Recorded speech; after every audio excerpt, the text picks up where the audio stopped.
Oh, yeah, I thought you did. I didn't think I did that. They call that The switch, yeah.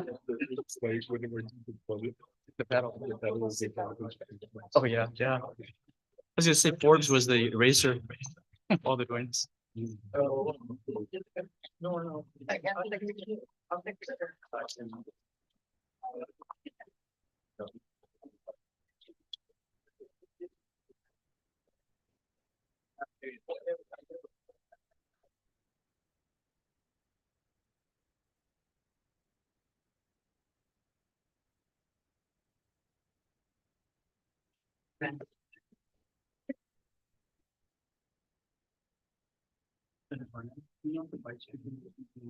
I don't know.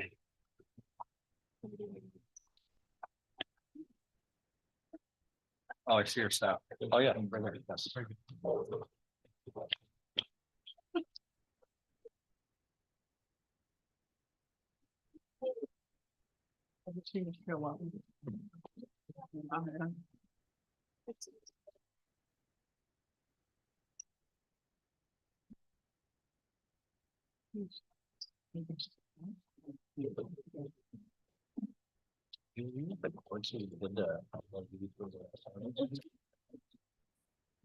So was it like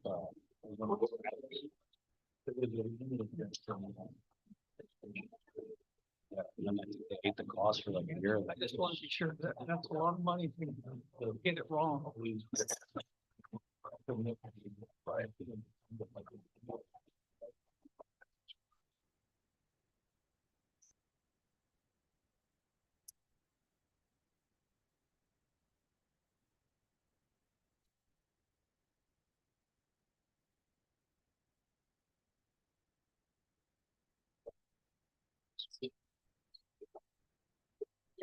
Just kind of thank you. Right.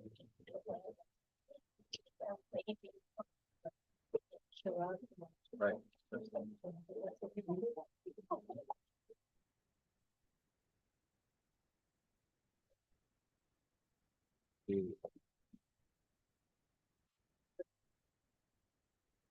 It's the same issue, the staffing, right, today. So, buenas and happy New Year to everybody here. Today is Wednesday, December 22nd. It's about 1:30 p.m. And the Attorney General's office is having a roundtable discussion to address the issue of Guam Department of Education student fighting and writing problems, basically the violence in general that apparently may be happening in our school system.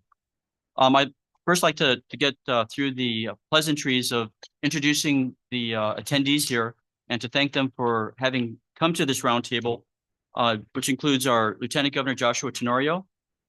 We have Senator Chris Barnett, the chairperson of the Education Committee, Vice Speaker Tina Munya Barnes, Dr. Mary Okada, Chairwoman of the Guam Department of Education, Mary Gutierrez, Vice Chairperson, Angel Sablon, Peter Alexis Ada, Dr. Ron McNinch, as well as Superintendent Dr. Swanson. Also, I believe Kenneth Perez is here, GDOE Deputy Superintendent, Education and Support Community Learning. Joseph Sanchez as well, another GDOE Deputy Superintendent. We also have some principals here, and I thank them for making time for us in their busy schedule. Dexter Pulo, Sophie Duenas, Erwin, Dexter Fulo of GW High School, Sophie Duenas of THS, that would be, thank you, Tizin High School, Erwin Manabusan Talapopo Elementary School, Melvin Pinonia, Southern High School Assistant, thank you, Simon Sanchez, Assistant Principal, and Steve Pangolinan, GDOE social worker. Also to thank everybody else who's in attendance here, the Chief of Police as well, an important part of our law enforcement community. So at this point, we have an agenda that we wanted to hopefully get through within an hour. We don't want to keep people here too long. We have a lot of dignitaries that have busy schedules to my right and to my left. This is a roundtable discussion. The first thing on our agenda that we would like to address is the basically to present a video of some of the troubling types of violence that we're experiencing in our school system. I also see in our audience the GDOE Mayor, Melissa Savares, and I would be remiss not to recognize her, seeing as I'm from GDOE myself. So if my staff can put on a video presentation of what the AG's office has been encountering. And I will say that the AG's office, because we're dealing with a student body of minors and adults, normally in the senior year, we see some of the students hitting the age of 18, and under the law, they will be treated as adults. And for those that may know that, the minors can also be treated as adults for purposes of criminal charges, and that's what we're talking about here. Our office reviews them for that purpose. If they're minors, we have the family unit in the AG's office that handles those sorts of individuals in a family court setting, which is confidential, and the public usually never hears anything about that.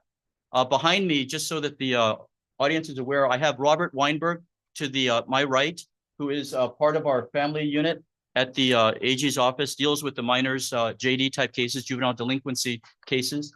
We have Joseph Guthrie, the chief deputy. We have Gloria Rudolph, who is my acting chief prosecutor, as well as Fred Nishihira, who in our office deals with a lot of the DOE type of cases. So we've got lawyers here that are basically looking over what we're seeing out there. So having said that, can staff please run the video?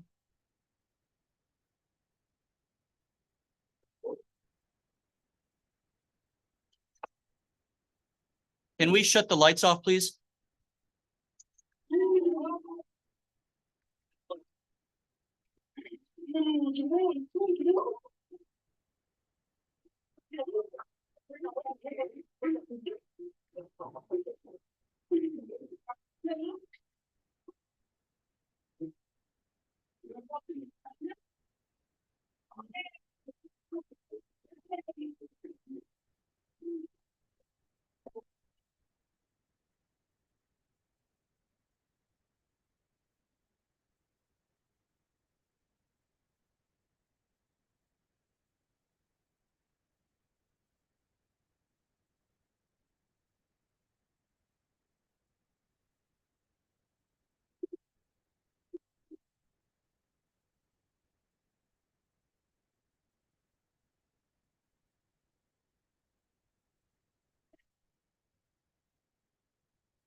Turn the lights, please. So this is the type of things that we in the AG's office are seeing, in addition to all of you in our community, with the use of social networking. Everybody can view it in the comfort of their homes these days when the kids are broadcasting them. Now, this roundtable is intended to bring everybody together to give all your individual recommendations, suggestions. I expect at the end of this process that we're going to have further review of information gathered here, as well as focused type of a plan to deal with it. We only have maybe 5 or 6 months left in the school year. And this hopefully is going to carry over to the summer school, if not the next school year. But we're looking to get something done with everybody in this room that has asked and has come to be here today. The main purposes that I see here: stop the fighting, the violence. Schools are supposed to be places of learning. The fact that it's happening on government-owned property raises concerns for we at the AG's office, because there's liability associated whenever events occur on our property, the taxpayer property. So we don't want additional lawsuits. We don't want to have to deal with it, with parents suing the government of Guam for not properly taking care of their kids at these schools. The test schools, there's statistics within the packet, and GDOE was excellent because they provided the reports that are actually breaking down over the different school years where a lot of this violence is occurring. Certain schools, certain age groups, and certain types of crimes that are occurring. When I talked originally about the types of crimes, the Guam Code annotated in the legislature have made juvenile court, they worded a certain way that the juvenile is accused of a crime had they been an adult, but the judge, family court judge, deals with it like a, they treat it like a crime if it's, rape, CSC, theft, assault, but they don't have the same repercussion. It's not like you're going to be in jail for the next 5 years. You have no right to a jury trial when you're a minor in that category. So again, the public doesn't see a lot of that. The DOE sees it because, and Guam Police Department sees it because they take these kids and then they process them through the juvenile section at the courts and so forth. The problem that we all know as lawyers is these kids that we know graduate. And it's because of a lot of different factors that they graduate to the adult court. We call that graduating to the adult court, which becomes a burden on all of us in terms of taxpayers and all the injury and damages that occur if the problem can't be solved in the juvenile court. Now, for the 18-year-olds, those are the guys that basically we have no recourse but to charge them as an adult for the most part.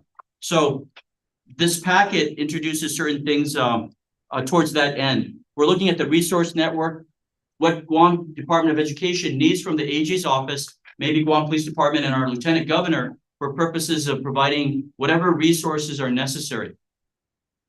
In providing some of the possible solutions, we have put together some ideas that were jotted down. In the packet, you'll see, by the way, the reports from GDOE run from pages 3 all the way to, let's see.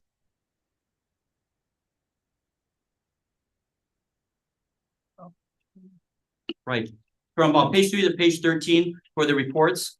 We go over some of the existing disciplinary rules that are at the Guam Department of Education. And by the way, I looked over those GDOE reports. I consider them very good sources of information, as I mentioned earlier. They were very thorough, very succinct to the point. In preparation for this meeting, and since we've been viewing a lot of those online videos, on page 31, we had indicated certain information that was we thought would be helpful for purposes of this discussion. Okay, to go over it real quick, there's ideas using the principals in the schools to be the point people because they know their schools better than anyone else. I've spoken with a few principals and they share the same type of discipline and learning environment that they're trying to promote in the schools. There's ways to delve into what essentially is what we're seeing is gang type behaviors. And they're gang type behaviors related to, and we're talking the riots and stuff, culture, groups of people that, whether it's the Micronesians, the Filipinos, Chamorros, the Reds, the Blues, this is basic gang activity that's going on. And the AG's office and the police department are the ones that normally get called because violence starts to occur when there's an outbreak. Again, on page 31 and 32, we talk about possible different solutions to this problem. I don't want to manipulate this conversation with it, but I recommend or invite those present to look at pages 31 and 32, which also includes CPS. We know in the family court, and again, a lot of people don't see it, there are many families that are getting dragged into what we call PINS petitions because the parents are addicted. Both of them are addicted. And once that spreads and infests that family, kids go without eating, no supervision in all age ranges. And what we see in the school is normally and can be the tip of the iceberg. So going after the children alone, the teens alone, often isn't the solution. It's what's going on in the homes. We know that there's mandatory reporting when a teacher sees things like bruises on a child, things like that, neglect. But we need to find a faster system so that we can get CPS involved. And I believe I have CPS present. Did they make it to this? Thank you. I'm sorry, can we get your name? Patricia Lochner. Ms. Montnes, Patricia, We asked them to be here because we felt that that is going to be critical to the principals as a resource. CPS has certain powers under the executive branch to cause investigations. Like when a name comes up, people come on that list, they have the authority to immediately do a home study to start investigating the parents. And I believe part of this has got to be our parents out there. I think all of us in this room, especially those of us who have children, it's common sense what I'm talking about here. Everybody can just reach into their own past. You guys are all teenagers. You know the social pressures. Nothing really has changed. The only thing I see different is they got cell phones now. So they're able to communicate and to get information faster than we had back when we were minors. So having said that, this is our perspective primarily as law enforcement and providing legal support to places like Child Protective Services, which is one of the players in the family court. People normally don't see what happens that we see in the AG's office, and literally it'll make you cry when you see some of the things, the photos they take, the neglect from an infant all the way up to the 17, 18-year-olds that they're left to fend for their own, like literally animals. To share a little bit, I saw a photo where in the jungle, a kid had opened up the can of beans or whatever was left. And when the cops came there, they actually saw the little 5-year-old eating out of the can. Parents were nowhere to be found. They had a firearm in the ranch area. That's the stuff that family court and CPS has to see almost every day. And it is a scourge because there's a lot of parents in that family court. So having said that, I would like to invite the people at our table here to make certain statements as you wish in terms of coming to this roundtable that we put together on what you might wish to share, what we're hoping to achieve at this roundtable. If we can start with the Guam Department of Education's Mary Okada, Chairwoman. Papa Day and good afternoon, everyone. Is this on? With the green. Okay, it's green now. Hafa and good afternoon, everyone. First of all, I'd like to thank Attorney General Moylan for inviting us to this roundtable. It's quite disturbing to see a lot of the videos. Many of us have seen the videos over the past several months as school began post-COVID, students returning to campus.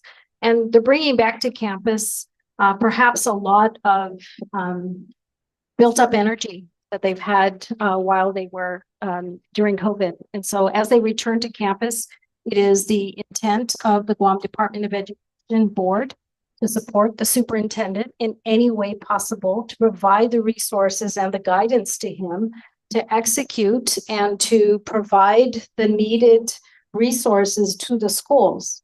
We have every confidence in our superintendent that he is able to meet with his team. I want to give a special recognition and thank you to Chris Anderson and to Deputy Superintendent Perez for providing the information quite timely. I received a request late yesterday, and I was really amazed to see the amount of information that has been gathered. So we do have a lot of information that is before us. I am sure that many of you have suggestions. Principals are in the room, vice principals are in the room that can offer some solutions to how we can help resolve many of these issues that we are facing today. But more importantly, we want to assure students that are in the 41 public schools that we are taking their safety we are looking out for the best interest of all of our students in all of the schools, and that we will work together to resolve these issues and to come up with some recommendations so that all school students feel safe whenever they come to campus, and so that the parents, when they entrust their students into our care during the day because they're working or they have other things to do, that their students are really that their best interest is at the top of our minds every time they drop them off at school. So we look forward to all the collaboration and the input that each of you can provide to help us navigate through this process and provide the best possible results. So thank you again to everyone here. Sidus Maasi, and Happy New Year. Thank you. Dr. Swanson? Thank you, Attorney General. The GDOE schools are really well staffed to be able to support students. I don't want to point that out. We have Mr. Perez's position is actually focused on community relations, family, and how we support our community. And we have a number of divisions in his supervision and also in our other parts of the system that are intended to monitor students, not to keep track of discipline as much as to keep track of how well they're doing. We have social services available throughout the system. Our principals and their staff, as I go out in schools, usually the only people I see in the office, because I remember being sent to the office a lot, so I became a principal. So the side that I see is the only reason that they're there almost all the time is that they're not feeling well. They're checking in with a nurse. But we have social workers that are also working with our families on a regular basis.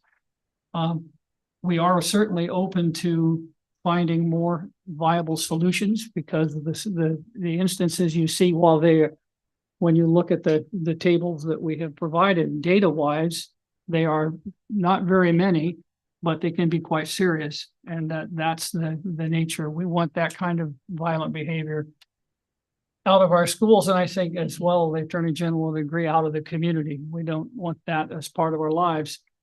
However, we have students who come to us in varying stages of wellness, physically and mentally. And my teaching staff and my principals work with that every day. I know that our folks are in the halls with them, and you get used to this as a building leader, taking a quick inventory of what kind of shape the kids look like they're in today. And as our bus drivers are also, although they're DPW employees, they also give us the tip off if we see someone coming to school that is really not in good shape or really aggravated. Sometimes these altercations happen at bus stops and they're not at school. And sometimes they start, unfortunately, where we saw some things this year so far that are generational family feuds that went on when mom and dad were in high school. And now their kids are playing out the same argument in school today. So we're open to looking at any kind of other intervention we can do. We have quite a system of interventions. We have a system that's called multiple tiered systems of support and response to intervention. So as students that are struggling, we have formal programs in our schools to address that along with the academic program as well. But if there's other ways that we can cooperate and work together with the community and with parents, we're always looking for another successful way, because we don't want any child to be intimidated or fearful at school, and we certainly don't want them to be injured. Thank you, Dr. Swanson. Lieutenant Governor Tenorio? Thank you.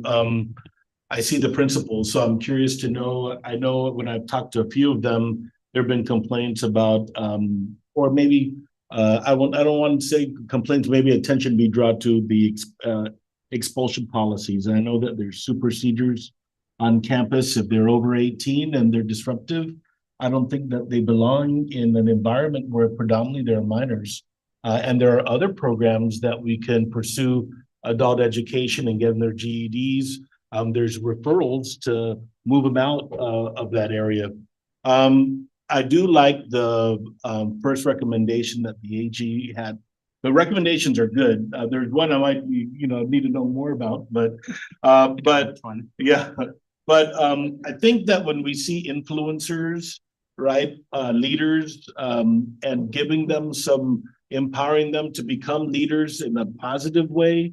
So this whole concept of giving these alpha students jobs and responsibilities on campus, hopefully to lead the groups that they're influencing to be at school to participate. I think that's something that we haven't really, maybe that's being tried. I don't think that we have a structured program yet. I think that probably smells like a very successful program. The other thing is for the kids that have the referrals, and there's we have a record number of kids in children's welfare system right now. Most of them are going to school in GDOE. But I think that if we can finally, and maybe this is where the AG's office can help, figure out how to deal with our FERPA and HIPAA issues. We're one government, and everybody can be trained and take an oath or understand their responsibilities.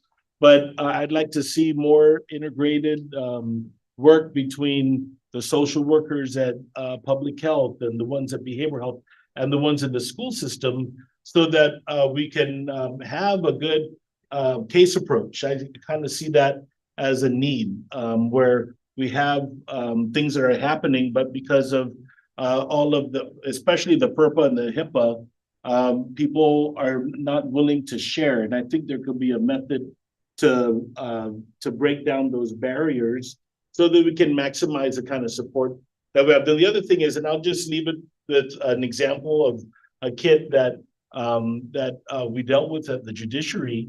The female student was, and this is a few years ago, she was sent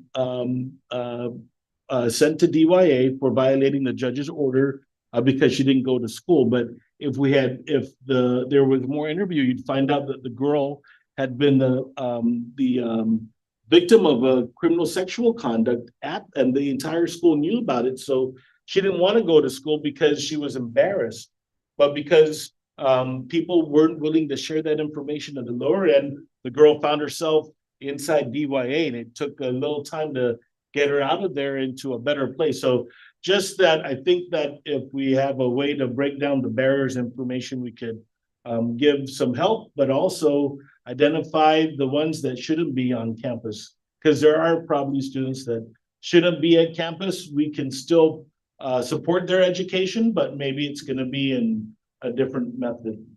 So for that, I'd really like to hear what the principals have to say. Thank you. And I'll just go to the right. Well, first with Chairman Barnett.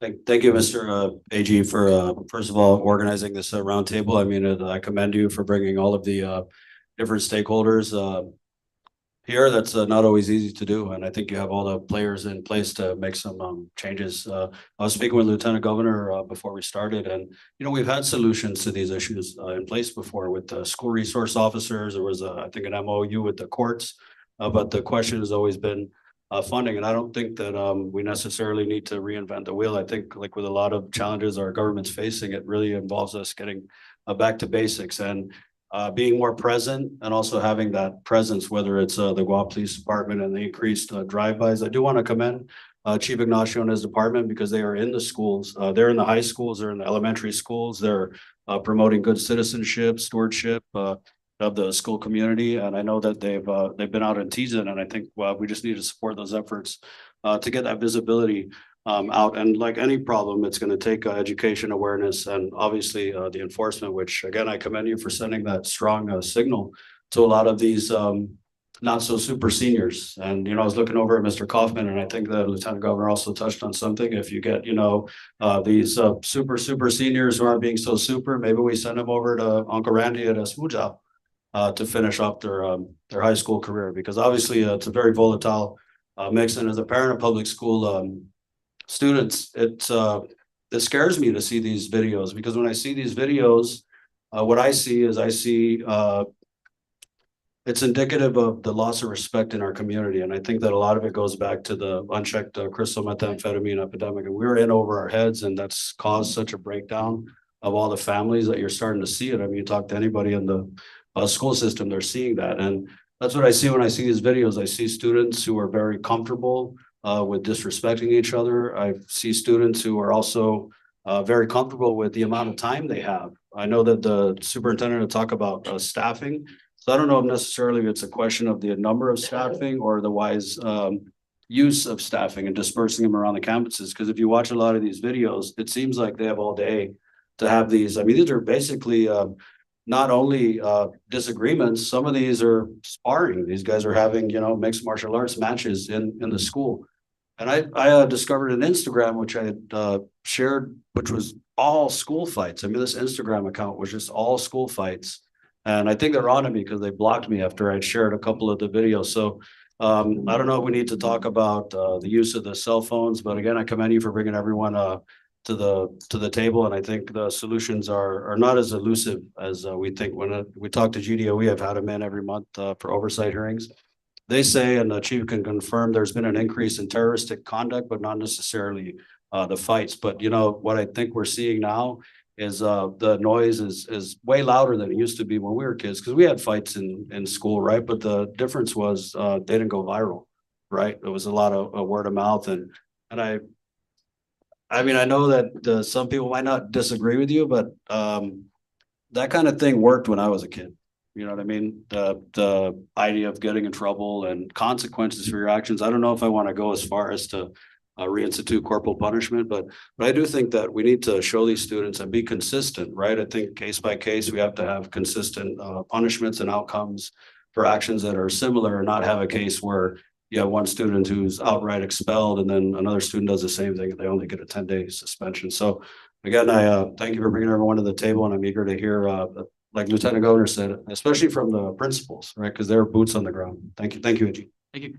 Madam Vice Speaker.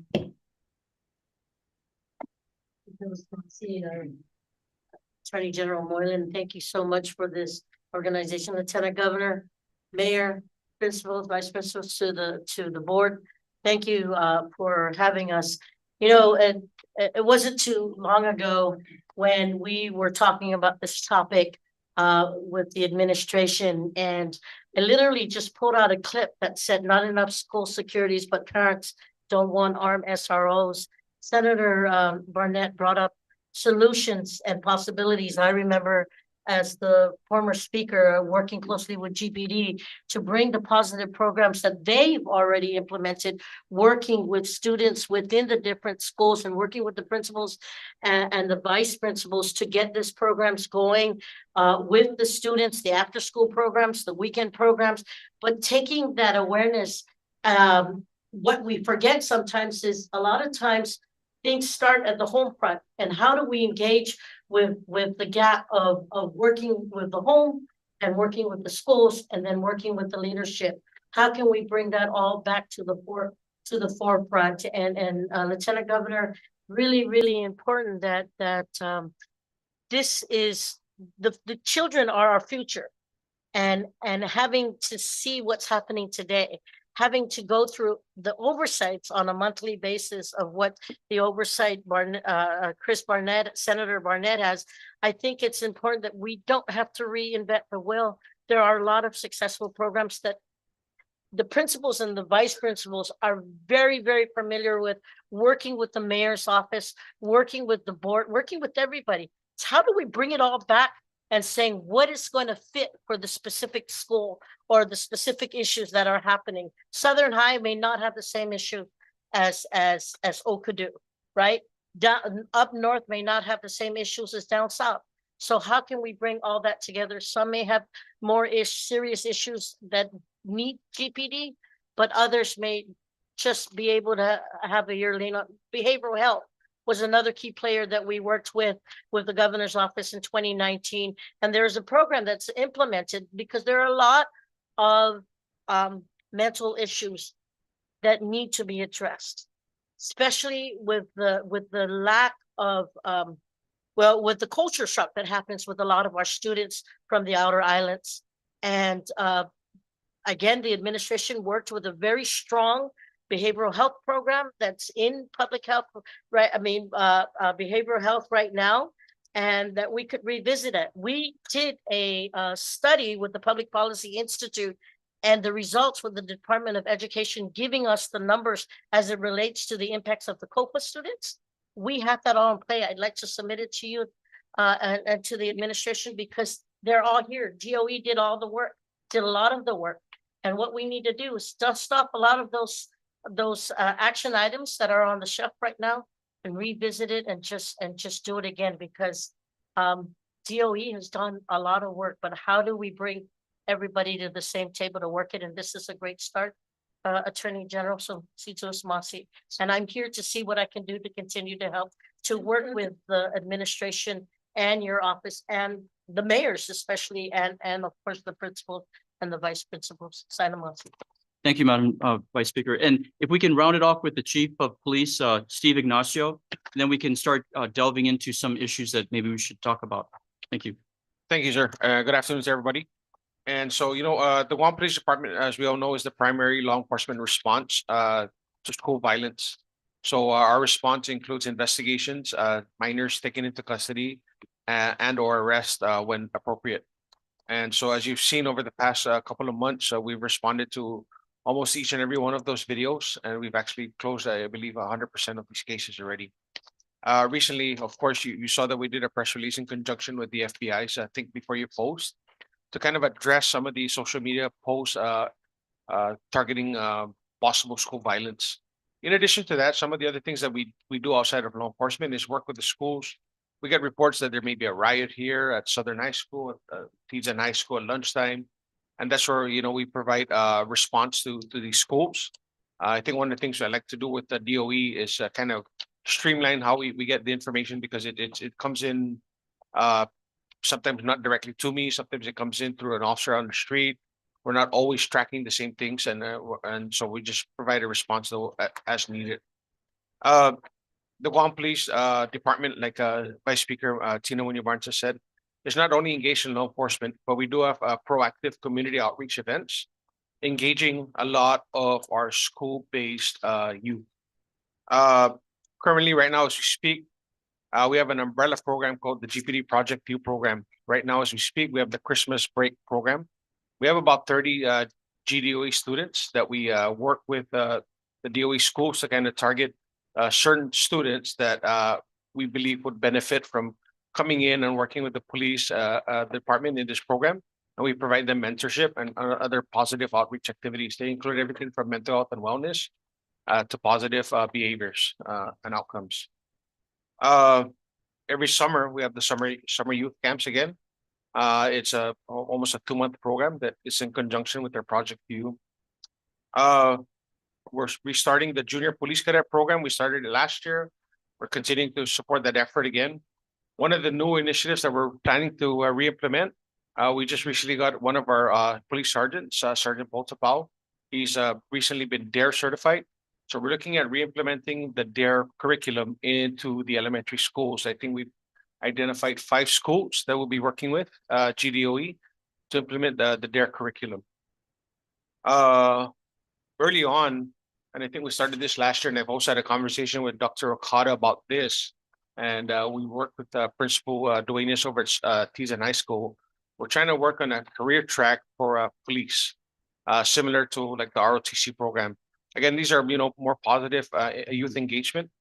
And, we're trying to move that along, and we'll continue to work closely to try and get it almost similar to like the auto mechanic or the culinary program that GCC offers to these high school students, put them in a career path towards a career in law enforcement. Not necessarily just the police department, but even customs, airport police, port police. Senator Barnett talked about it earlier. We need to kind of see what we can do to re-implement the SRO program. I think having a law enforcement presence on the school helps, and there's a lot of positive interactions between the SROs and the student population. Thank you. Thank you. So let's just do this. Let me throw things out and then for people to discuss it. Okay, so we can direct it in a direction that actually comes out with a good outcome and then a plan. The image that you see up on the screen right now, that is a worst case scenario that you have a senior, I understand a senior that a Micronesian, apparently looks like a Micronesian, the name's Micronesian and so forth, that is part of this, a culture being pushed into another culture, that culture shock that we talk about. That's not their fault. It's where maybe the Guam behavioral people, the social workers, CPS needs to get involved. But that was an 18-year-old where you needed immediate criminal type of law enforcement intervention. It ended up in this individual being charged as an adult for pummeling that student and then taking the plea for an assault. So it further damaged his record. And this is how we kind of put it out there for purposes of discussion, the issue. One of the approaches obviously is discipline. Apart from those cases where we have CPS that there may be a breakdown of the family unit, we need to figure out what our community feels in terms of discipline. In the United States, if any of you have been monitoring some of the national news, they're starting to talk about the Broken Windows program, where you start from the elementary school and you basically discipline them like many parents do. It's no use to, in my opinion, to do corporal punishment when the kid's already 17, 15.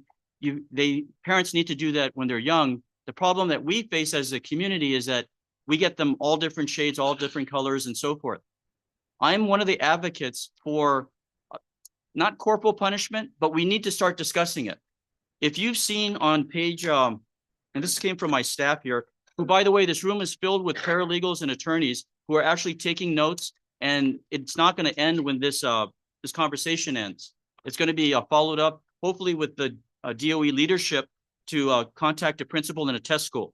On page 34 of the packet, this is the Broken Windows program that they're talking about in the States, dealing with problems we similarly have here. But on page 36, you have a discussion about what is corporal punishment, what states are allowing it, and what states are not allowing it.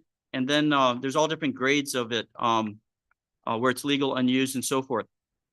This is a question of whether or not Guam wishes to have some form of corporal punishment. I'm also an advocate of not expelling kids or suspending them. Take the children, take the kids, take the minors at all ages, and then have a progressive form of discipline and work with the principals to decide what exactly is going to be done. For example, cleaning the bathrooms. It's something that nobody wants to do, but with that social media out there, or cleaning school or law enforcement police vehicles, but do it when the other kids are around, so you get the positive reinforcement through a negative type of act.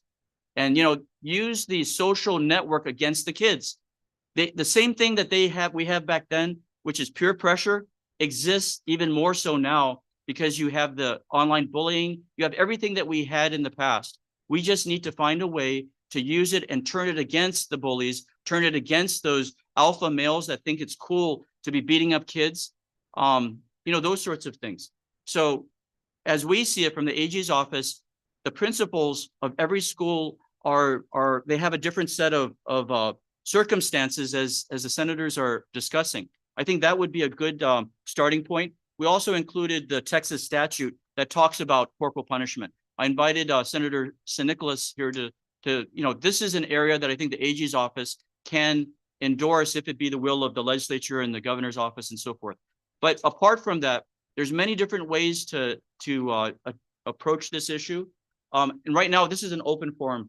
So I invite anyone that's part of our invitees to further delve into it. We opened it up a little bit about identifying the alpha males. In those videos that you saw, especially the riot type video, there's usually one person that starts it.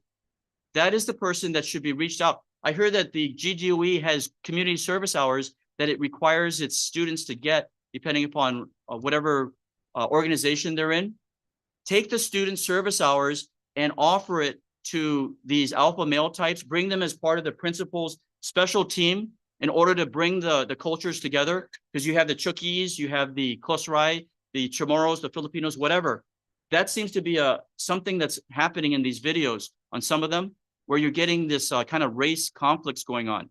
And we know it, the Banditos and Bishop Baumgartner, they were the gang out there. You got the Agate Bloodtown. These names they're just gangs, and there's ways to deal with gangs. So that's an area that I think that we should be exploring. You've got the National Honor Society, you got the student government. Those are usually the goody two-shoe guys and girls. Use them because they're still kids to track the online behaviors. These sites that they shut out senator, governor, AG, they will not shut the other kids out of it. I'm not talking about snitches, but I'm talking about alert the law enforcement people or the principals, so they don't necessarily need to discipline them and sanction them, but understand what's going on in their campus. Like the chief, knowing something's happening in advance. GW, I think, was an incident in this school year where there was a lot of online chatter. Who best to find this out than their own students? I go to my son and my daughters to look at tell me how to use the cell phone, tell me what social networking, tell me what's going on. Even in our office, the AG's office, the younger ones, they know how to use the system better than we do. But they're using it like like Al Qaeda or some group, because they're using communications that we can't track. So, this is the type of conversations we need to have. One of the proposals that we have is Simon Sanchez to invite the principal after these type meetings and just sit down with us and figure out something that's going to actually stop the violence, to track them, bring the bad kids in, to talk to them, offer them something in the school system. So that's one aspect. I don't want to manipulate this, but how do people feel about these type of issues?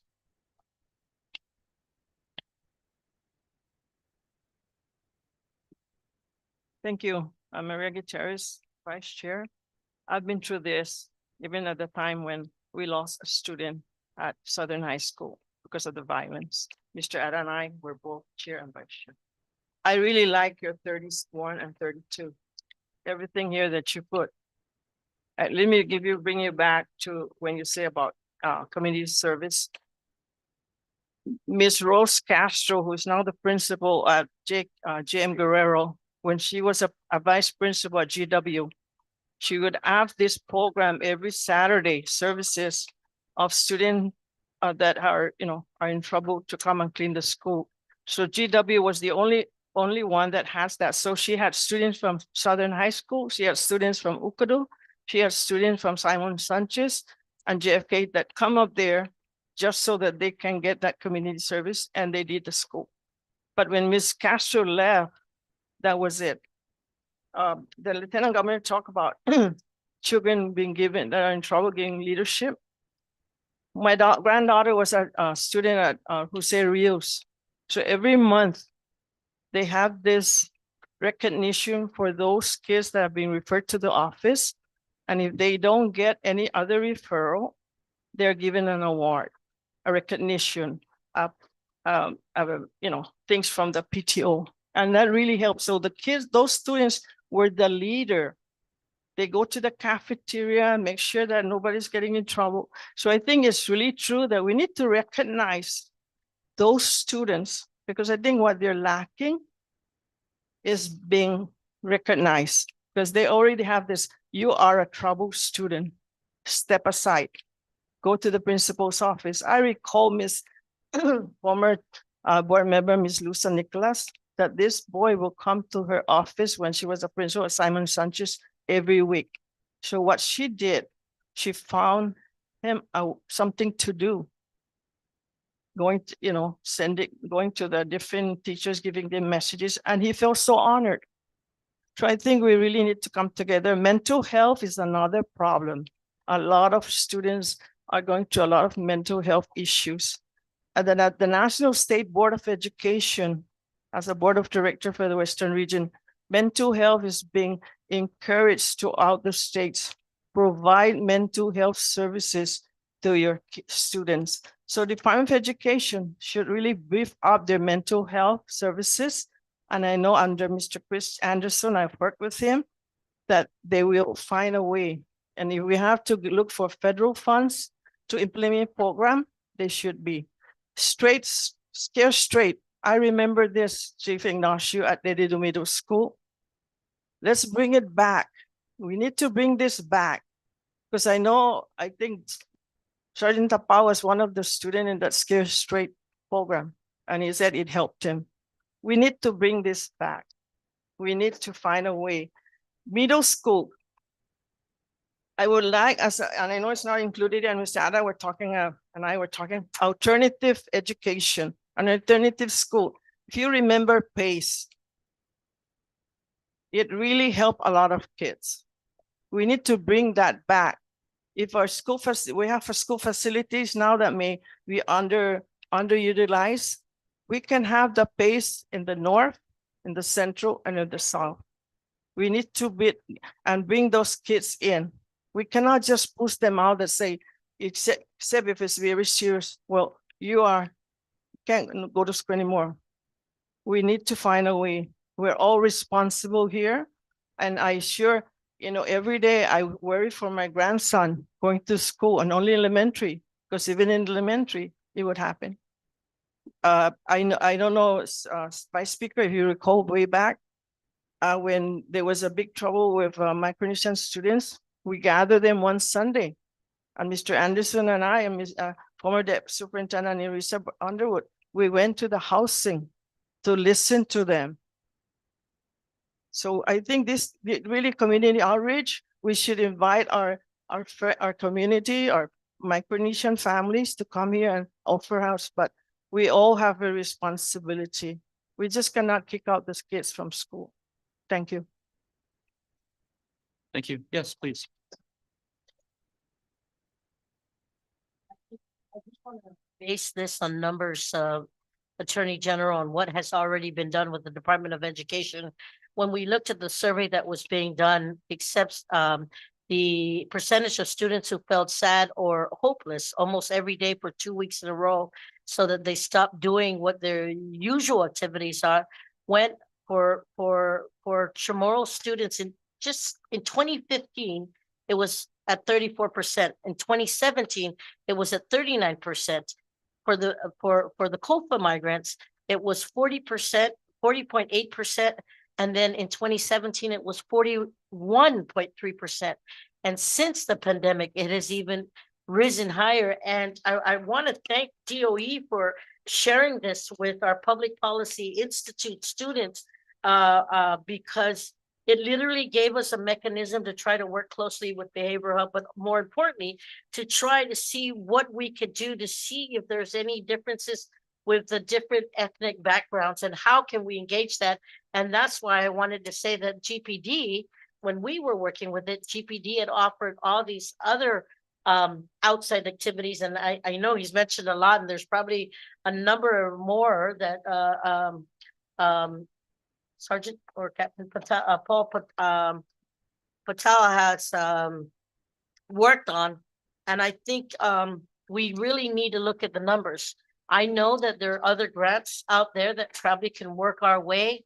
If there's anything that we can do from the policy perspective, I'm here with the good chair, and I want to see how we can make it easier. Everybody is saying that even to work with the SROs, there's a funding issue. Is it really the funding issue, or is it just trying to go out there and do the community outreach? I think those are things that are very important. The chair also talked about not reinventing the wheel. There are so many successful programs. The vice chair brought up what programs we had in the past with the Scared Straight program. That used to work. Will it work today? Will parents out there allow the principals and the vice principals to work on corporal punishment and all that? Let me put it this way, interject right there, because we had that discussion in the AG's office.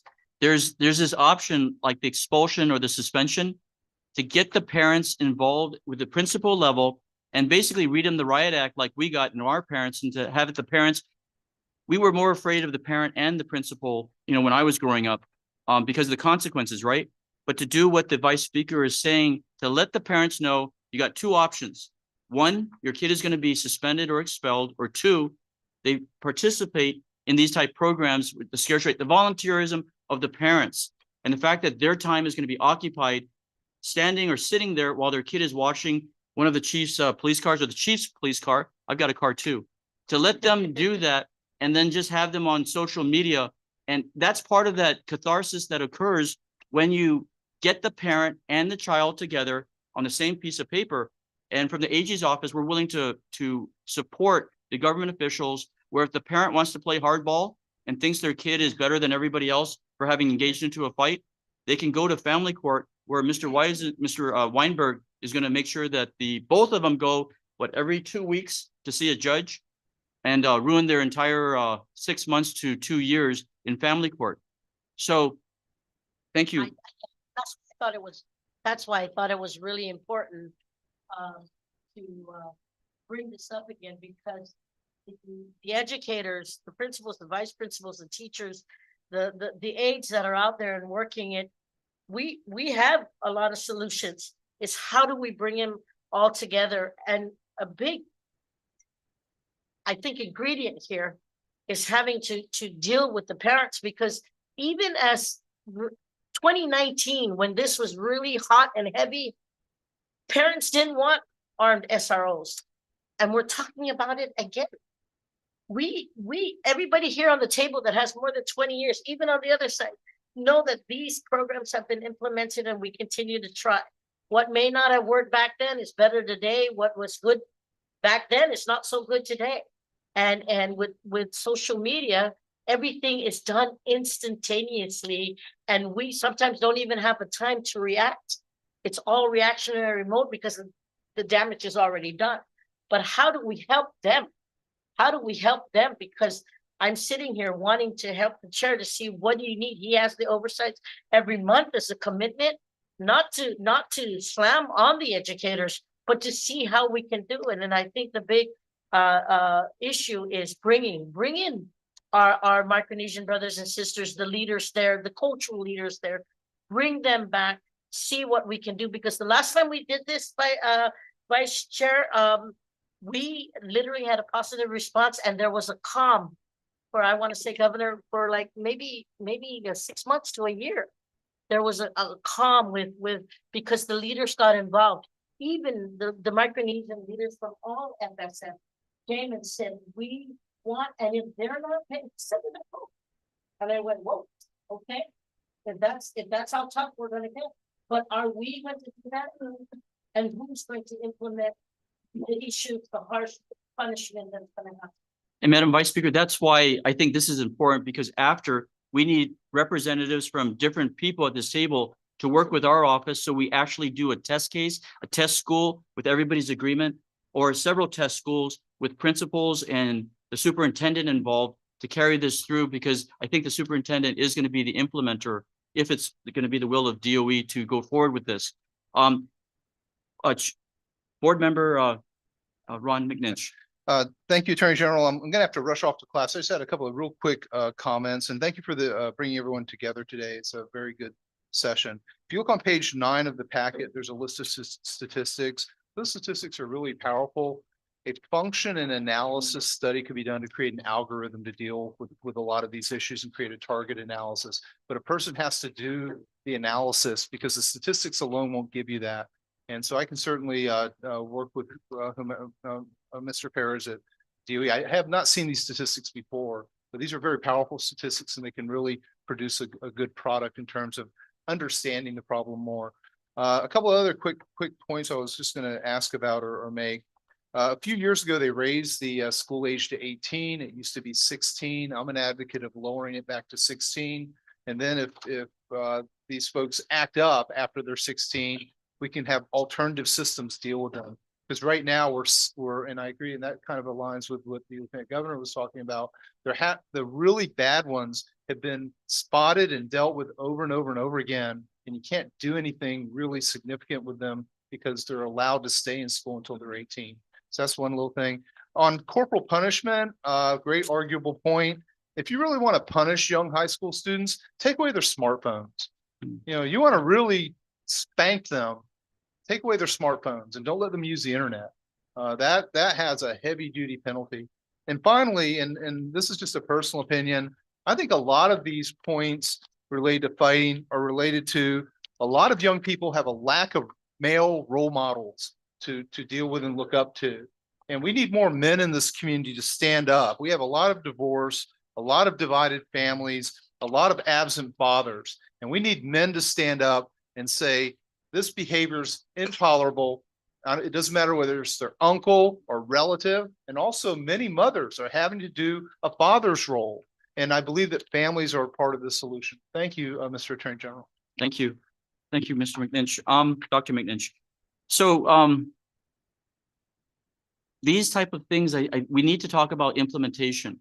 How do we take the ideas and then talk to a principal and then get some sort of a working plan? I believe that the school-based plans are important. And I'm talking about the elementary schools. Like we talked about, if we're going to start now, we got to start the whole school system so that there's a singular disciplinary type of approach to this.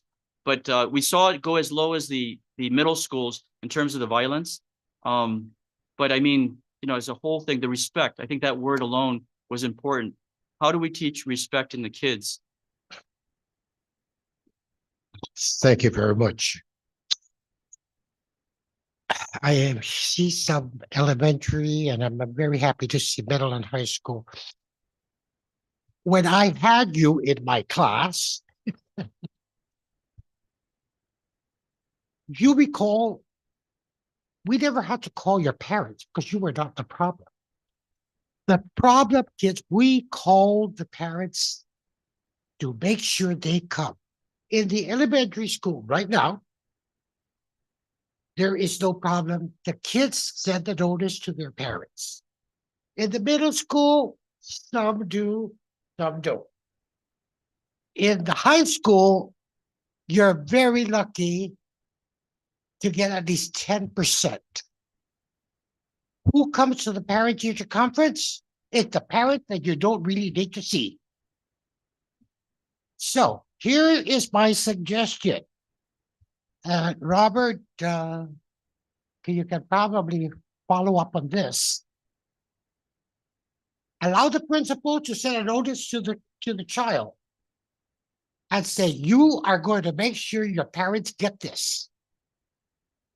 If the second time the notice comes and that they did not show up, the AG's office can send the referral to the court to call the parents in. Do the study right away with CPS. We've got to climb it down.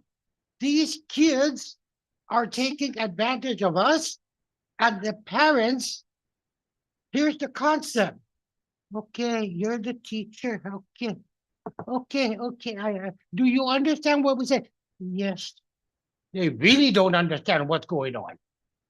So I'm begging you and asking you, allow the principals to send that notice to that kid. You went through it in growing up. We didn't have any problems because you were in a different situation of school education. And it was the parents that we really wanted to see. And you know how I did it? We did it, and I was taught this in college. When you have a problem child, let's go call his parents in and him. Let him sit in front of him. Remember this?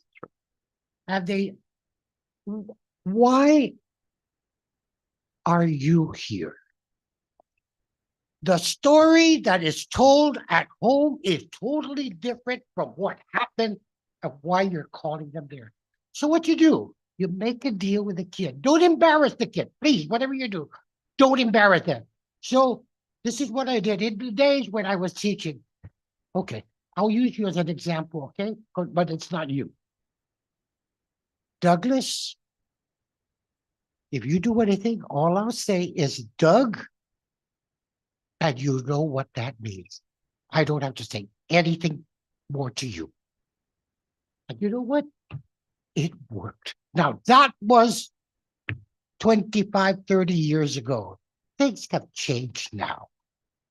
But let's get the parents very much involved, because the parents, some of them are saying, I'm leaving that education to the teachers. Thank you very much. Thank you. Mr. Atta, you know what you're saying is essentially getting the parents involved in the process. And I can say right now, the principals, the way I'm listening to you, have that authority to have the parent come in without the AG's office. And I agree 100% with what you're saying. Getting the parents to face the teacher, face the principal with their child present, and then iron out why is that child there. For the most part, you know, again, we got CPS to get involved if there's really something going on that needs to be done. Yes, but at the same token, you know what are some of the excuses? I don't have transportation. Right. That's always the excuse. We send you the notice once. Second time, it goes. But you see, that's why if the AG's office and CPS can coordinate those situations where then a social worker calls them up, starts visiting them, and then we start looking at that. Phone number.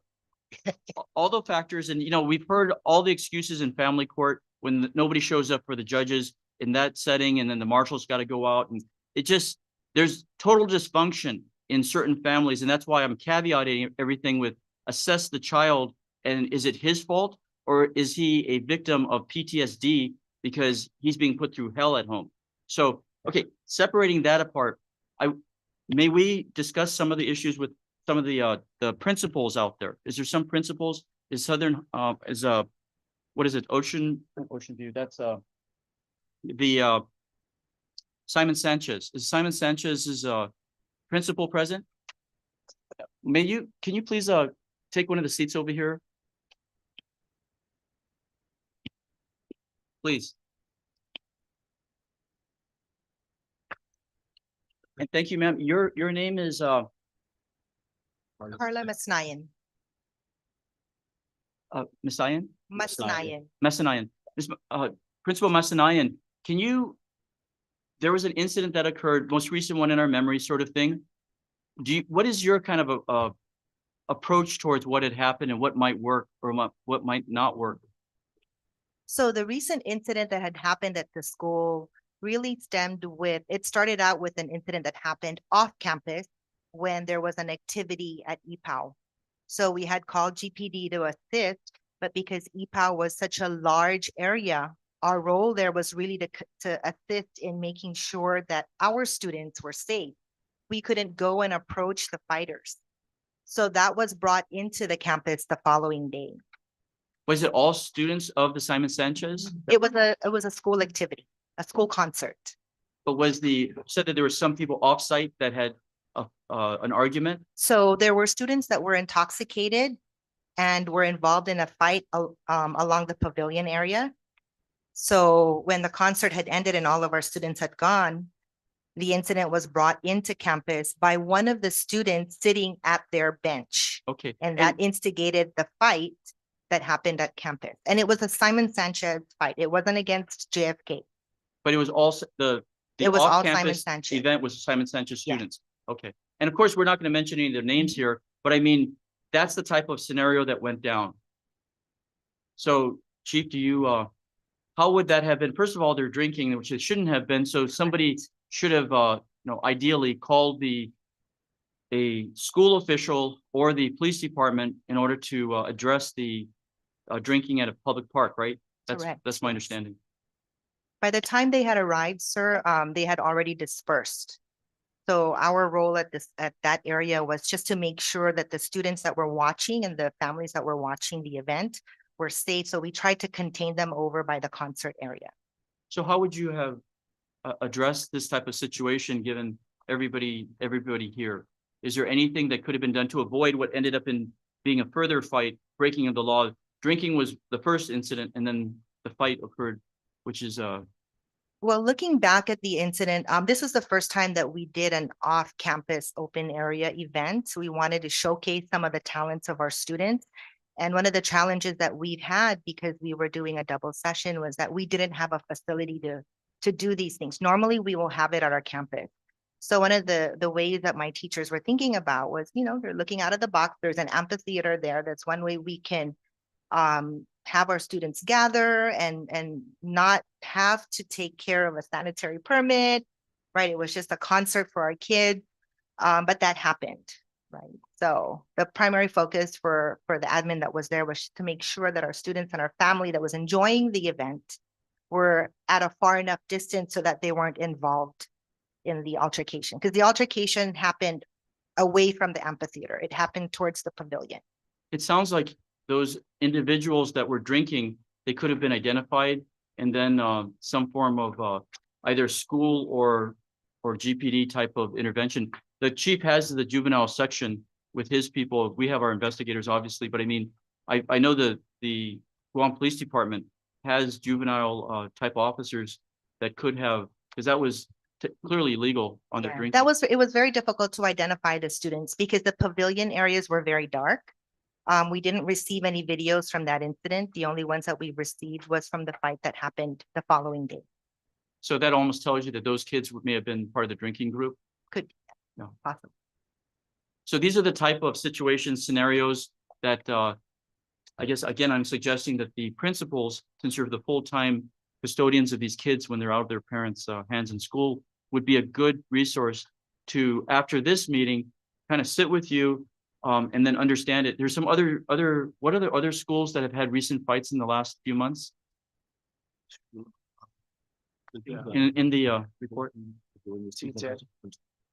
I remember Tizen being one of the incidents. That was a classroom fight, I understood.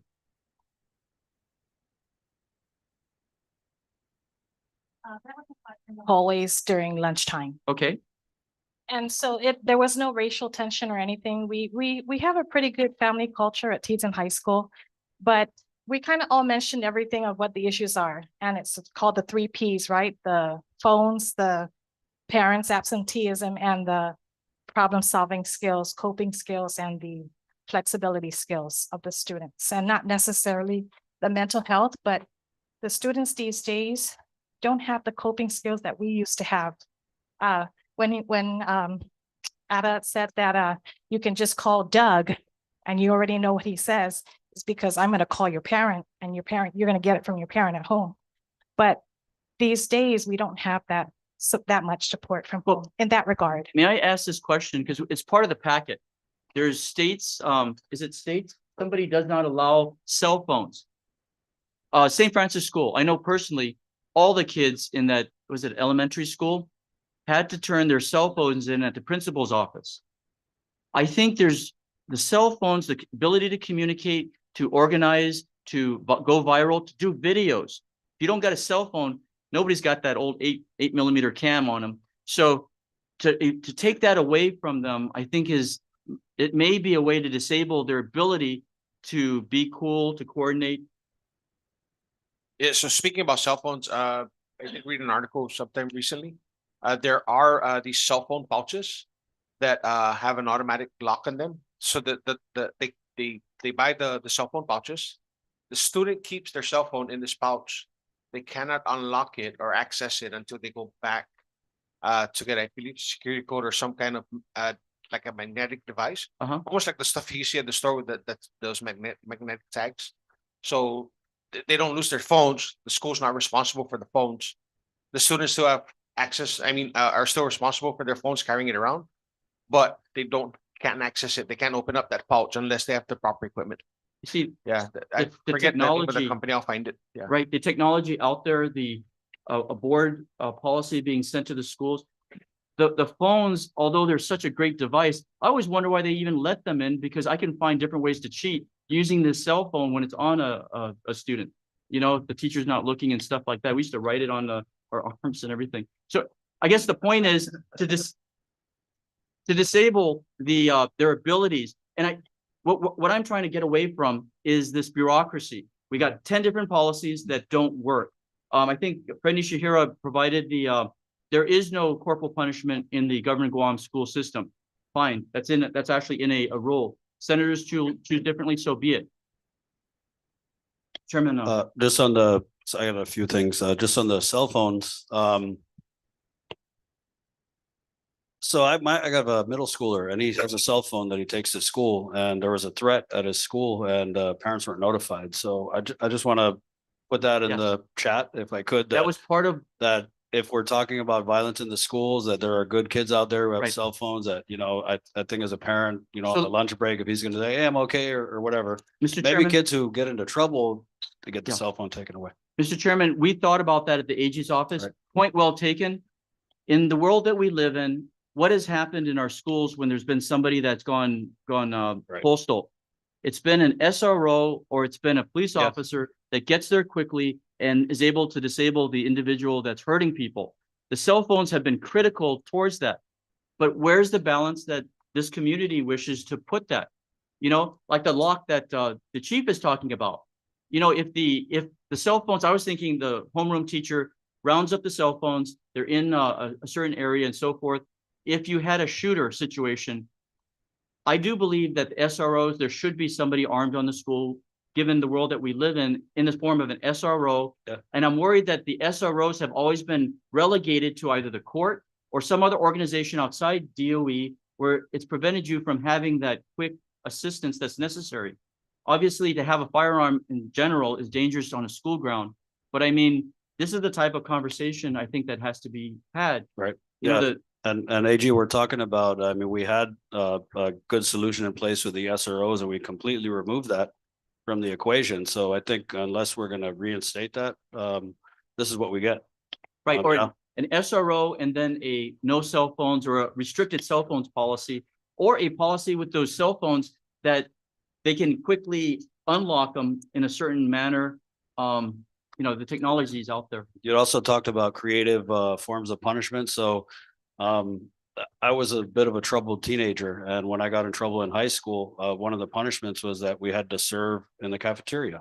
Right. And so I love your ideas about janitorial brigade, car wash crew. These are I really like those ideas. Right. And having graduated from somewhat of a janitorial brigade, and then on parent involvement, yeah, parents got to be involved, but there are parents who are involved. And I want to commend those, and teachers and principals know that, although they're not as many as we like, there are parents involved. I had my elementary school kid.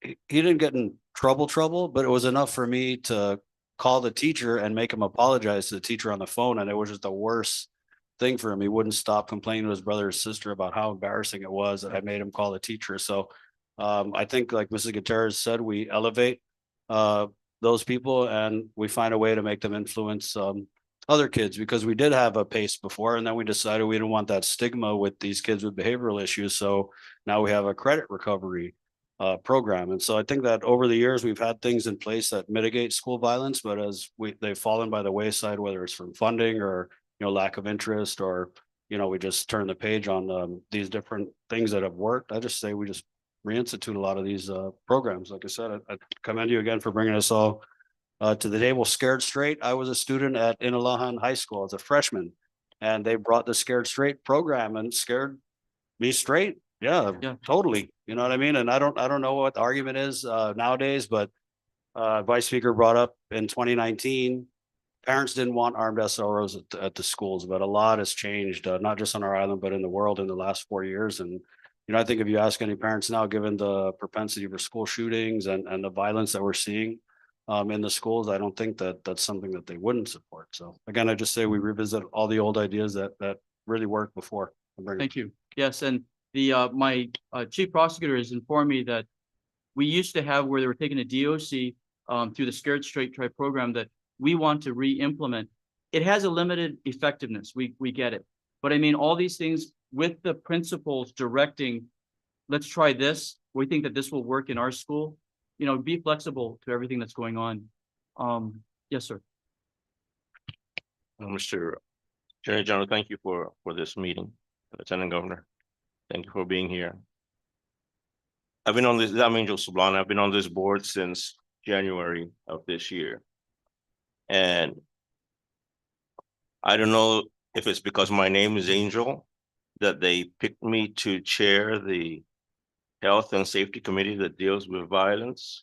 They probably think an angel will take care of everything, but we're trying. And ever since my first meeting, even with Superintendent Wampert there, now with Superintendent Swanson, every meeting I bring up the fact of violence in the schools, theft in our schools, cleanliness in our schools.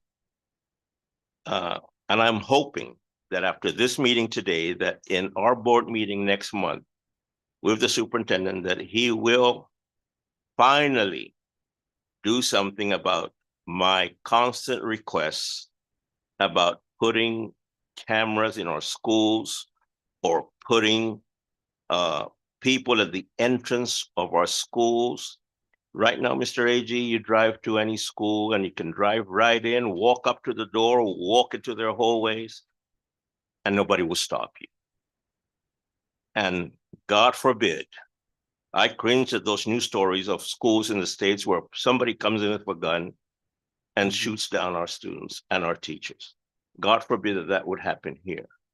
I mean, I don't know how much money it would take, and I really don't care how much money it would take. We need to put somebody at the entry points of our school. What we've discussed in the AG's office is, and in conjunction with the chief of police, there was this statement that, the police officers of the precincts, and that was our last discussion we had, would go to the bus when the kids are getting on their buses and stuff, and basically have that police presence that we talk about. That when you have an officer present, my grandfather was a reserve officer, who was a big fan of that, is just to have the officer there, but don't be shaking the kids' hands. You want an MC Cruz type in the presence of the kids. The law-abiding kids respect the officer and are always astute. the gang type kids are looking at, you know, acting cool with the officers, but are still scared of those officers. To have the precincts joining with the principals to inform the principals, we got a patrol car in the area. He's just gonna go walk the grounds, always invited to do that.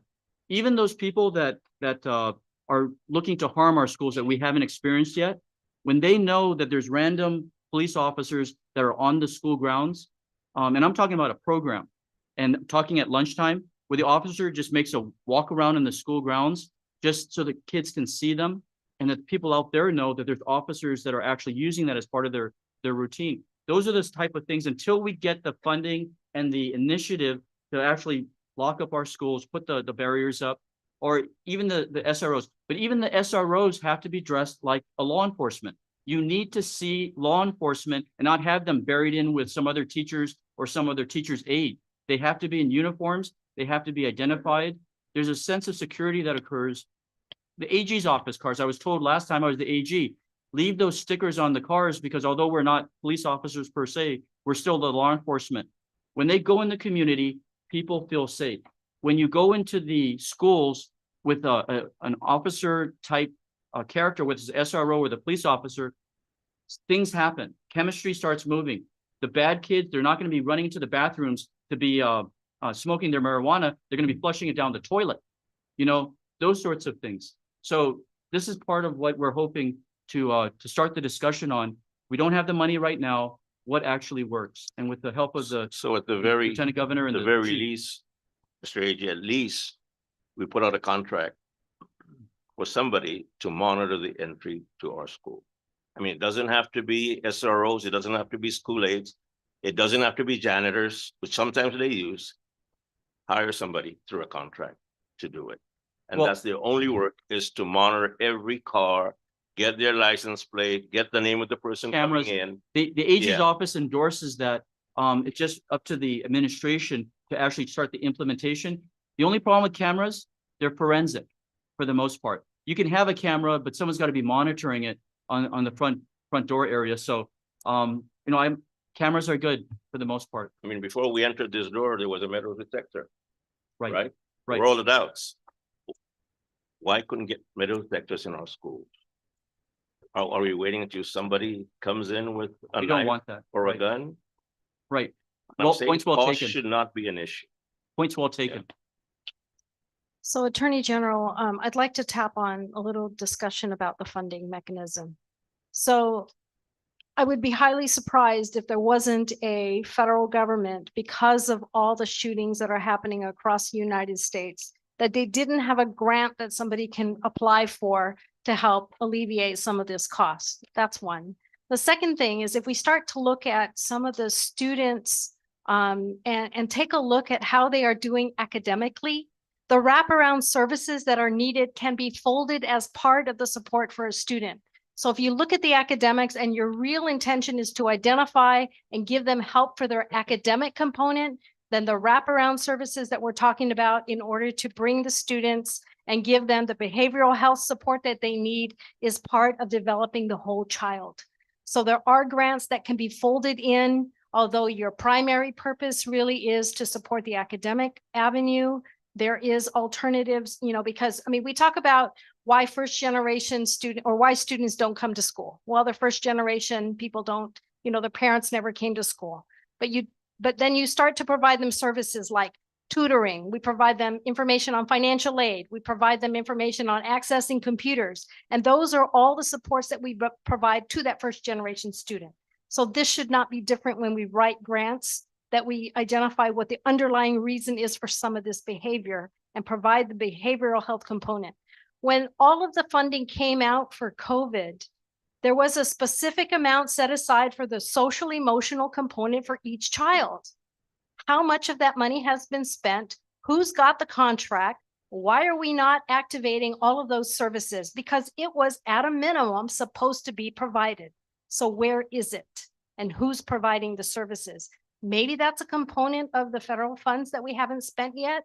Maybe the schools that have those behavioral issues maybe need to identify where that funding source is, because it is a requirement for the consolidated and the the ARP funding that we got, there was a certain set aside for behavioral support. And then right before Christmas, and this is just a suggestion from someone who sent it to me, he suggested for the students that have behavioral issues, and I agree that we should not stop them from learning, but maybe you take them out of the face-to-face and offer an alternative online required education. So you're not taking them away from, learning, but you're taking them out of the space where they become mischievous, and give them a different platform, but still require them to go to school. It takes a little bit of coordination and a lot. This is where to do that. Amujao could be a Okay. possible. All the solutions are here, and I'm hearing that especially the federal grant people, your federal grant writers, who we cherish in the AG's office, to get the money not from the taxpayer dollars from all of us, but from the federal government. Are there other principals in our audience that can hold on 1 second, sir? Other principals in our audience that took the time to be here today that wish to say anything? Sir, may we hear from you? Now, GW, I was FD. You guys were the ones that we always had to watch the fights from. Way back when. Way back when. Dexter Fullo, George Washington High School principal. I'd like to just start out by indicating that for all of our students, about 98 to 99% of them follow the rules, and they do really well. We do have a small group that we do need to address that causes safety for other students, support staff, and members in the population, and that's our challenge for us right now. And as a school and a district, we are looking at ways to streamline that. But Mrs. Gutierrez just brought up a good point. Look at how the alternative program was made, as it was disbanded about maybe 5 or 6 years ago.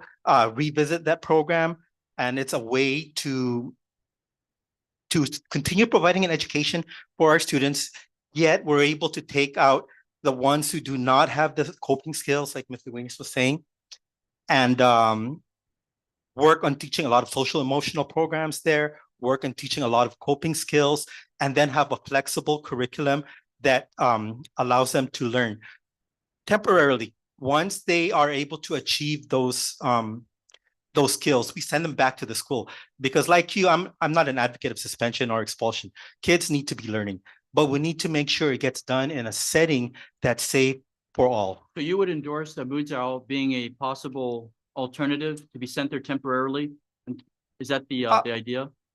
As Mujao, we could have one on our own. We used to have one before in the past. We can revisit that, or any other programs. But we do have to realize that there are some students in our school that makes it unsafe, unfortunately, for everybody around.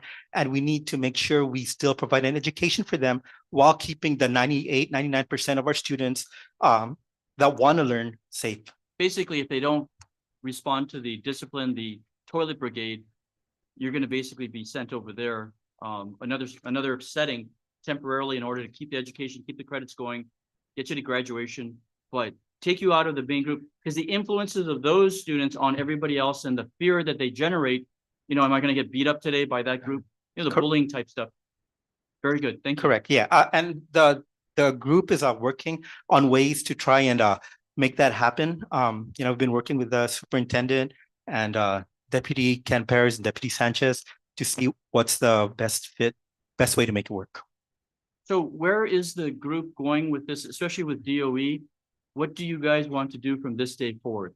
Would you want to focus on, we have 3 principals here that took the time to be here, and not that everyone else didn't, but we actually asked certain principals based on Mr. Perez's report. If that was Mr. Perez or Mr. Sanchez's report that you guys issued, this is very good. And as everybody's saying, especially for the federal grant people, to take a look at those statistics to see if the money can come in through the report that you put together. But where would the consensus be here? Where do we go as an AG's office trying to facilitate, and with the chairman oversight and the governor here to go from here? So I think one piece, and maybe this is where the chief and Senator Barnett and I and somebody from DOE will focus in on, will be the SRO. and using that, bringing that back, what agency they'll work, all those details, and when we'll roll it. You, Chris, you're fine with that? We'll work on that. I think all of us want to see an SRO program back. And we'll work with the chair and designating somebody with the superintendent. So we'll work on that piece because that has to do with legal authorities. I think there's going to be a statutory, there could be a bridge program, and then I think there's going to be a statutory. Or even an MOU with the Sure, Guam Police GPD, Department to the GDOE, that they assign certain officers at certain times just to provide the bridge until the governor and the Right. legislature. Yeah, AG, that's crucial. I mean, any statutory legislative help, we're totally on board, Vice Speaker and I, the whole committee. But sometimes it doesn't even take an introduction of a bill. You know, I've called the chief a bunch of times and been like, hey, Weddingal got broken into, can you increase the patrols? Or I was getting reports of a lot of fights down at the interchange at Paseo. And so I called the park patrol and I said, hey, we've been getting a lot of fights. Can you guys put a couple guys there? But AG said, don't smile. Look tough. Yeah, You know what I look mean? tough. Yeah, look tough. And so Don't they're mix doing in with that, them. right? Yeah. I think we all get on. Again, commend you for the millionth time for calling this roundtable, because it's definitely put this issue even more in the forefront. And I think that we're all on the same page, and everyone's going to kind of go back to their cubicle with this in the front of our mind. What can we do to improve and mitigate a lot of this violence? So, yes, ma'am. I'd like to Thank you. add and piggyback on what Dr. Okada had mentioned about the wraparound. So one of the things that we're initially implementing over at Simon Sanchez this year, because at the beginning of the year, we've identified that compared to previous years, we've had higher numbers of incoming ninth graders being involved in mischief, you know, whether it's fighting, physical aggression, contraband. So one of the things that we implemented is from the department, our student advocate mentorship. So it's the SAM program. And the idea behind that is we've identified a core group of teachers who are very good, not only in instruction, but also who are good with teacher rapport, student rapport. So they get along well with kids. They've got a good history of helping students, you know, doing everything that they can to help a student. And then we've identified a set number of students per mentor based on academic, behavior, and attendance. And then these instructors or these mentors are then responsible in making sure that they guide these students. They will provide additional support, whether it's during lunchtime, tutoring. The teachers are also, you know, versed in their content areas. So we've identified them in all the areas, all the core content areas, so they can also assist in tutoring and any academic. So does that needs. program exist right now? Yes, it does. Okay. So many of the schools are also implementing it, but it's still in an initial Right, to stage see for if it us. actually works. This is why I kind of put in here, and I'm gonna make sure that my staff gets the principal present packet. Because in the packet, it's what you're saying, but even like what the chairman, legislative chairman said, bring those kids in. You guys as principals have all this authority to benefit and to reward them, make them part of a team that has the objective of doing certain things, give them internet access if that's give them the free password so they can use the Wi-Fi, create a benefits package for these problem ninth graders because they're very impressionable. And I recommend that you consider that in addition to what your mentorship program is already there, but put them in positions of leadership so that they can succeed, they can feel good about themselves, and then they're like, you pay them, the alpha males, you pay these kids to help them. And when I say pay, I mean benefits. Principals have so much in their realm to give benefits on. You know, that's kind of like what I feel. You just have to come up with those ideas.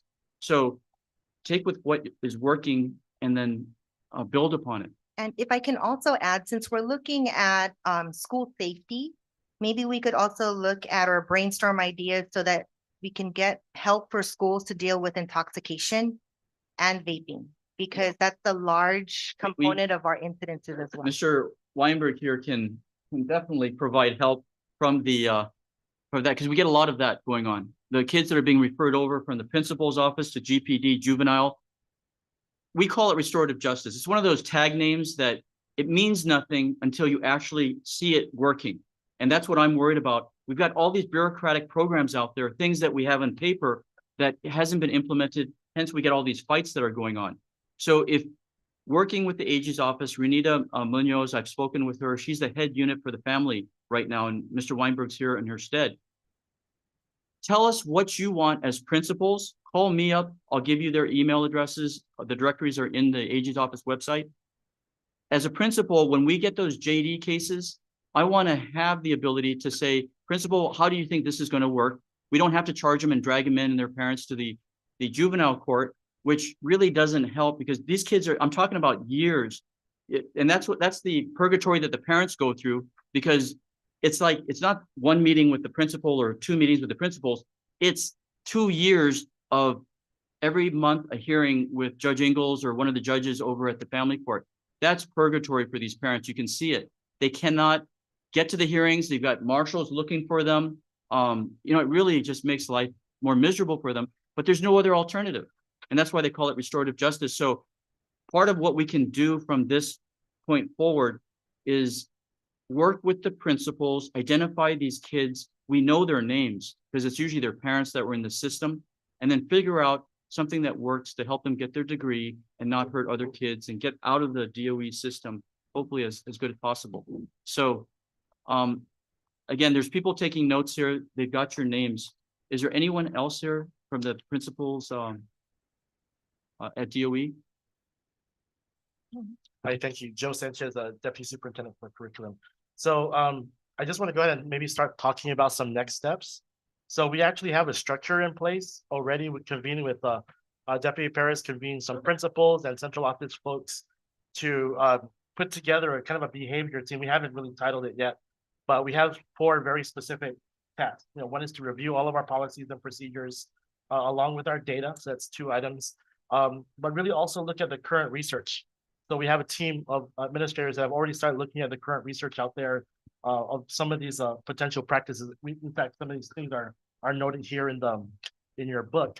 But partly is also to review and probably reconsider some strategies that have worked in the past. And may I challenge you that in the next 30 days, that for this school year, that you work with the principals, create a quick plan to see what's working, identify these alpha males, alpha females, do something to prevent chief of police and us from having to get involved in, these police reports that are generating. I know this isn't going to be a panacea for everything, but I really believe that working with the principals and not, and I'm not suggesting that you're doing this, but come up with an action plan, a quick action plan. And then the federal grants people can start working on securing the school grounds for what if that could happen. But these kids are going to be out of school in 5 months, and we need to avert further. We need to turn it around. That is a billboard as of probably 5 o'clock today. My team has 2 billboards up showing this. So we're trying to show the parents as they're driving around to have the conversation with their kid. You better not do that, or I'm going to take you outside. And let's just say it. I talk to my people in my office, and some of them are from other cultures, 1st generation, 2nd generation types. We remember the corporal punishment that Catholic schools did. And I'm not talking about beating them to a pulp. I'm talking about taking their hands and whacking them with the paddle and just doing that number, getting embarrassed with everybody in the school, that sort of thing. We've lost that, in part because of lawyers, but in part because something has been misaligned with the next generation. So, this idea that we need to shame them, it's very, peer pressure is very, very strong in these schools. We need to figure out things that will change their behaviors.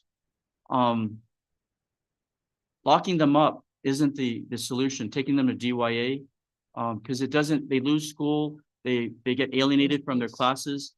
So getting the principals to find a working solution that actually works with the superintendent, with our office to provide whatever legal support you need. We're ready to help. We just need to know that there's actual feedback and positive product that's going to come out of this. Yes. AG, I want to go back on the SRO. I'm a very strong advocate of the SRO. I was on the board when we did amend our job description. There are SROs all over some of the school in the states that I visited. And I know that we need to bring them back because when we had the MOU with the court, they're very visible at the schools. Mm-hmm. They're all over. Now, they're not really that visible. principals, I tell you, I've been to a school where the SR is sitting behind the counter.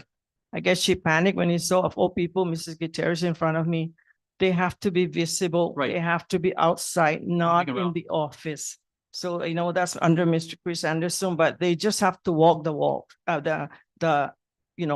because if kids don't see them, they're gonna do anything, but I believe that we can start this SRO program again. It is very good. At the time, when it was with the court, we need to bring them back because that's what the kids need to know. I know in some of the states, they're police officers, but there are some schools that have the SRO and they're all over.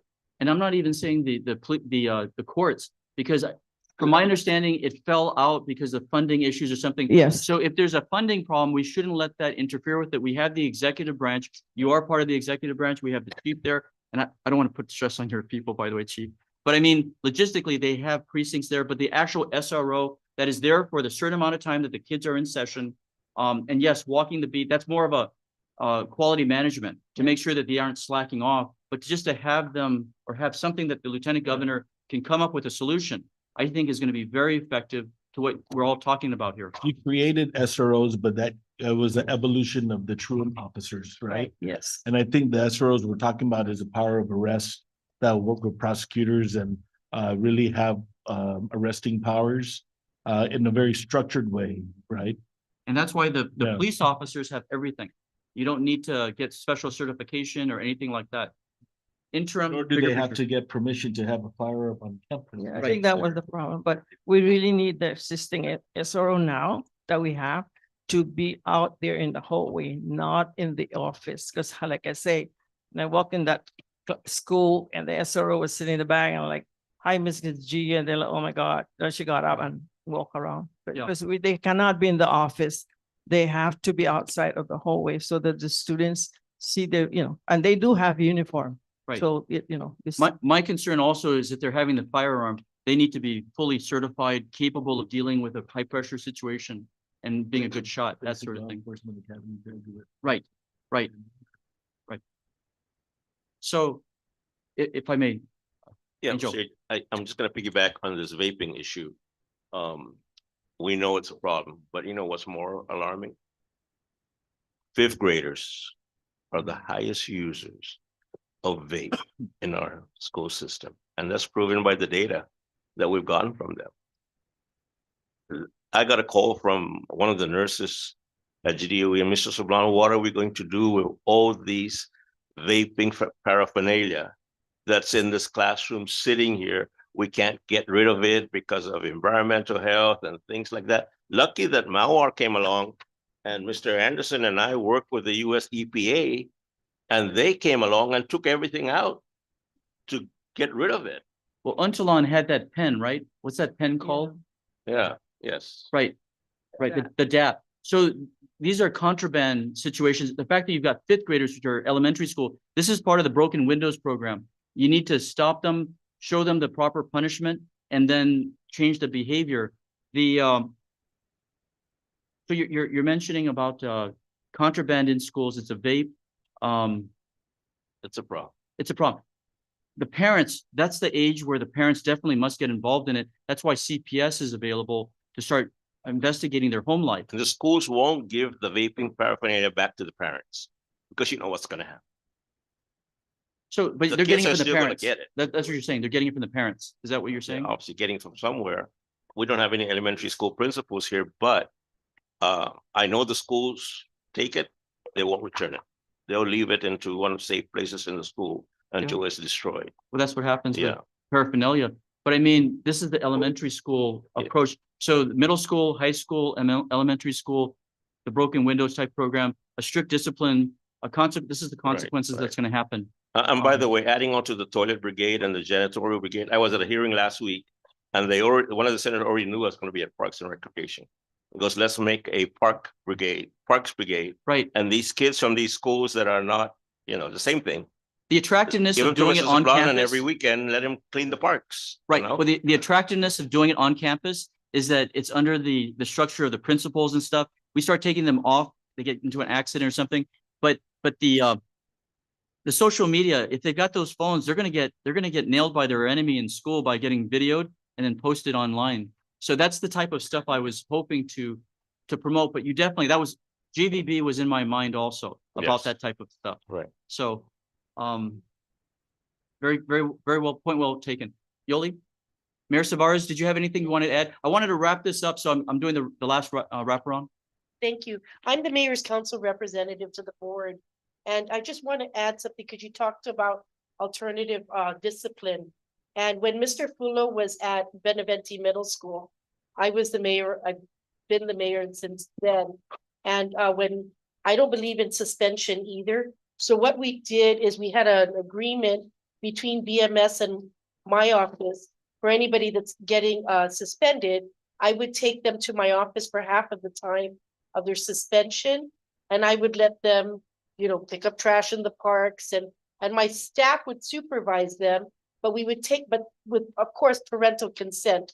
The parents would come to my office the following day with their suspension letters, and I would sit with the parents and let them know that, of course, you know, these are what we're gonna do.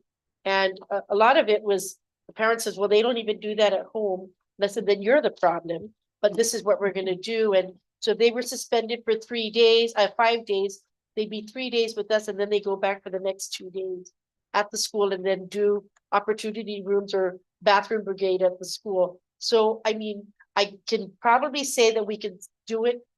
If that was the case, we'll do it with certain mayors and start a pilot, maybe North, Central, and South, and then go from there. Thank you. But it'll have to be a collaborative.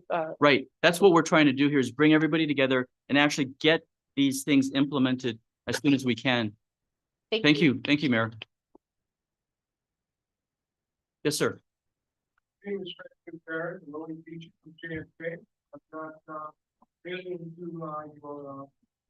Roundtable, and I really appreciated that happening. But I come here to listen, but here's the Lord tells me. First of all, I come with institutional history. You speak of the railway scared straight program back in the 80s. That worked. You speak of the Plan Alternative Center for Education. I am the creator of that program, which received a legislative resolution of its effectiveness, and that can be researched or fact-checked. And now in this era and age, the shift in punishment and behavioral consequences has changed. We are no longer in a culture of immediate consequence. We are now in a culture of social justice warriors slapping students in the hands and allowing them to go back and do it again. I'm familiar with the probation program. The judges that make decisions on a family court are only effective as their probation officers provide them the information they need. Right. Now, I offer solutions. Number one, the most effective way to make change in behavior is within the schools themselves. And the first thing that is common sense is, and it is being practiced in private schools, my son is affected by this. When they come to school, the homeroom teachers take their phones and they bring them to the main office. This is not a money intensive act. All you got to do is have it effect in high school, is that cell phones are a privilege, not a right. Right, right. And if there are parents who are concerned about being latchkey, that can be made arrangements with the principal. But to affect change in our society right now, it's not with agencies acting in isolation with their fantastic federal program grants that run out of money after 4 or 5 years. That's what happened to the SROs. Right. The PACE program was not a program developed from research from outside the community. It was developed from inside, okay? We have to step away from looking at outside institutions. The United States right now is in an existential threat. They cannot even run their government appropriately. You've got people in LA that can steal $900 worth of merchandise in the open and all they get is a misdemeanor? No. We've got to stop relying on anything that's going on in the United States because they can't even help themselves. Mr. Perez, I appreciate your comments and I endorse that type of back to the basics type of schooling. So, you know, that's why these people are here. Hopefully the principals will be given that latitude to decide if they want to have cell phones or not. I really think the cell phones in schools, that's why we got that video. That's why these kids think that they can just sit by. Whatever happened to the schools where your friend is getting beat up and you jump in and help them out? One of those videos with that parent or that teacher standing there while the kid was getting pummeled, that was shocking to me, that a government official could just stand there and let the kid get pummeled like that. You know, Well, sir, I'll have you know, not to interrupt, but at our school, the teachers locked themselves in the classrooms because they were afraid of the kids. see that Okay. there's something wrong No. when that happens. No, I offer a solution, not just to rant. Agencies are operating in good faith to address these issues with our kids in isolation. What we need to see is MOUs and MOAs within the agencies, and the main agent of change is the public school system. We don't have that. Well, let's see if we can make a change here. Thank you. Well said, Mr. Perez.